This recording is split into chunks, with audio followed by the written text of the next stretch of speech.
మీరెన్నో reality TV game షోలు చూసే ఉంటారు.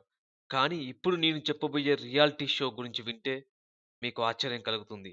ఈ రియాలిటీ షోలో ఎవరైతే పార్టిసిపేట్ చేస్తారో వాళ్ళ చేతులకి కత్తులు కూడా ఇస్తారు. హత్యలు కూడా జరుగుతాయి. అత్యాచారాలు జరుగుతాయి. పోరాటాలు జరుగుతాయి. మద్యం, ధూమపానం మొదలైనవి ఈ రియాలిటీ షోలో ఉన్నావి. ఇది ఎక్కడ జరుగుతుందంటే రష్యాలో జరుగుతుంది. Russia reality TV game show 'game to winter' నియమాలు షాక్‌కు గురిచేస్తున్నాయి. ఈ గేమ్‌లో హత్యలు, అత్యాచారాలు ఉండొచ్చని నిర్వాహకులు తెలియజేస్తున్నారు.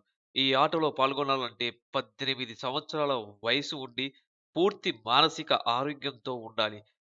దీంట్లో పార్టిసిపేట్ చేయాలి అంటే ఫీజు కూడా చెల్లించాలి. ఆ ఫీజు ఎంతో తెలుసా?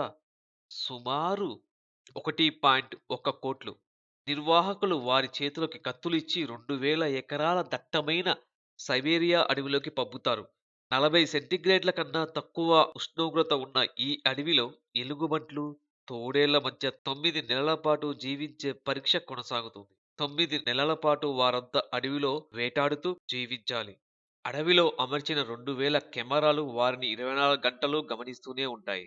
ఈ ఆటలో హత్యలు, అత్యాచారాలు, పోరాటాలు, మద్యం, ధూమపానం మొదలైనవి ఉండొచ్చు.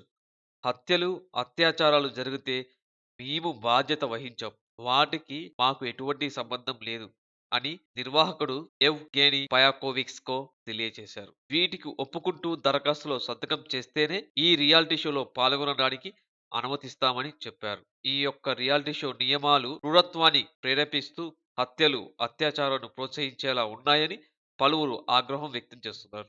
అడవిలో 2,000 కెమెరాలు అమర్చామని చెప్తున్నారు. కానీ ఆ 2,000 కెమెరాలు రికార్డు చేయలేవని పలువురు వ్యక్తం చేస్తున్నారు. Stay tune our channel for more updates. జై భారత్! జై హింద్!